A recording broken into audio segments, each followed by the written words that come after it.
Before this video starts, I would like to say that we've recently reached 250 subscribers on YouTube. And for the 250 subscriber special, I've decided to do a Q&A. So go to the first link in the description to submit your question, and you can ask multiple questions if you want. That is all I have to say. Thank you once again for the 250 subscribers, and enjoy the video. Hello and welcome to another JNMG video. I'm your host JonNario, and today it is another Trove tips and tricks. Today I'm going to talk about mastery. What is mastery, the importance of mastery, and tips on how to get mastery. Anyways, let's get started. First of all, what is mastery? Mastery is a type of level achieved by adding new unlockable items to your collection, as well as increasing your character level. There are two types of mastery, Trove mastery and Geode mastery. The total mastery is a combination between the Trove and Geode mastery, just to let you know. For Trove mastery, there's a different amount of required mastery points for each mastery level. From Trove's mastery 1 to 5, you need 25 mastery points. At level 6 all the way to level 10, you need 50. From level 11 all the way to level 20, you need 75. And from levels 21 to level 300, you need 100 mastery points. And after 301, the amount varies depending on your mastery level. So if you want to know what is the amount that you need, just take your Trove mastery and divide it by half. So for example, if you are 301 mastery, you divide that by 2 and you will get 150.5 mastery points. But Trove will round it out to 151 mastery points. I know it's kind of confusing, but that's how it works after 301. When it comes to Geode mastery, you only need 100 mastery points at any level, and the Geode mastery rank caps at level 100. And the Trove mastery caps at level 1000, but it is impossible to get even if you have all items in the game. That's the required mastery points for Trove and Geode mastery. Note in this video I will focus more on Trove mastery, since Trove mastery does in fact grant you stats while Geode mastery doesn't. Still, doing Geode for mastery is very important as well if you want to increase your Trove mastery. And one more thing. Increasing your total mastery will change your mastery sigil on all of your character. The sigil doesn't do anything besides showing up, so I will pause the video right here so you can see the sigils. Anyways, moving on to the importance of mastery and why you should level up. Why is Trove mastery so important to level up? Trove mastery not only gives you a reward for increasing your mastery level, it also gives you some stat as well. And having high mastery will help you greatly in the long run. What type of stat does it give? For every Trove mastery level up, all your classes gain a 0.5% maximum health, a 0.15% to your damage, meaning both physical and magic, and 2 power rank.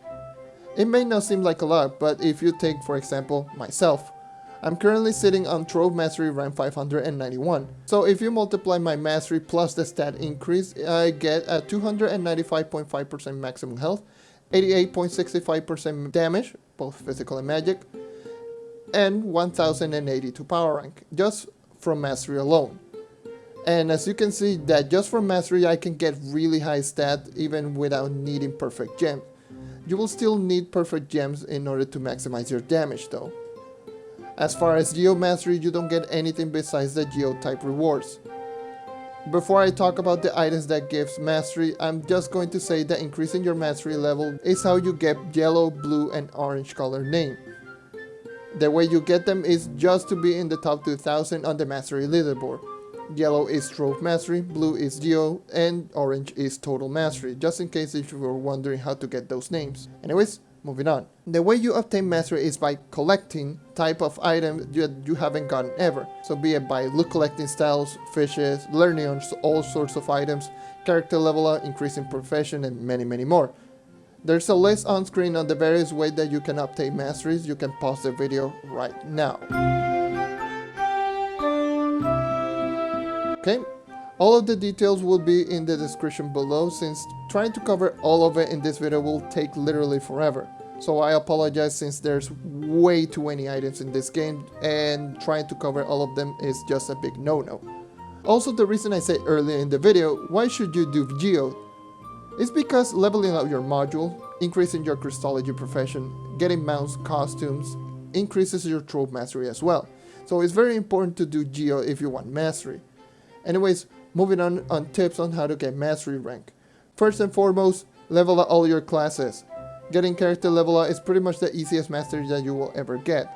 It just takes time to do, but it does grant a great deal amount of mastery points. Second, grab all the styles that you haven't collected yet. There are way too many styles in this game, so even if it gives you mostly 1 mastery point, it's still an incredible amount of items. Third, do all the recipe dungeons and learn the recipe instead of converting them into blank scrolls, unless you're doing the runecrafter profession.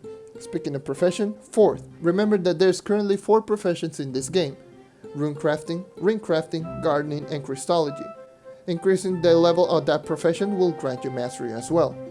Fifth, and this is for those who already know how to make flux, use the marketplace to buy cheap mounts, allies, mag riders, boats, sails, and all those items that you may not have. If you want to know which items you don't have, make sure that the box says "High Collected" is checked, and also make sure that the sort by units price is checked as well. And you will find the cheapest mount or item that you don't have in the marketplace. 6. And this is for those who have a lot of dragon coins and can make easily millions of flux. Buy dragons. Dragons not only gives you stat, but they do also grant a great deal amount of mastery as well. 250 for each legendary dragon is no joke. 7th, do geode caves. Geode caves in fact grant mastery. Each level up on your module is like getting a mount. Also the mounts, costume, recipe, companions grant Trove mastery as well, so do it since it will help out a lot. And my last tip number 8, mastery over luxury. I've seen a lot of people trying to get certain costume or mounts just because they look cool. Focus mostly on mastery and then eventually you will get the cool item that you want. Spending 100,000 flux just for one costume is not worth it in the long run, seeing that with 100,000 flux you can get 4 or 5 different items which will grant you more mastery in the long run. And also one more bonus tip, and this is for those who are playing after the U10 or Crystal Combat update. Remember to change to every character to get the new character hairstyles.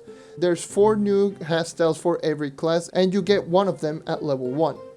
So even if you haven't unlocked a certain class, you will still get a level 1 starter hairstyle, which is a 10 free mastery points per character. And for every 10 levels, you will not only get the costume, you will also get the hairstyle as well, granting 10 extra mastery points. And yeah, anyways, that's all for today. I know that I could talk more in detail on certain things like which items you should focus more, but going over that on a game that has literally thousands of items is going to take half my lifetime to explain. Still, I hope this video was helpful in any way. If it was, then drop a like since it does help the channel grow, subscribe if you want to see more content like this, and that is all for today. Once again, thank you for watching and I hope to see you next time. Take care and keep on hunting. And remember, mastery is extremely important. See ya.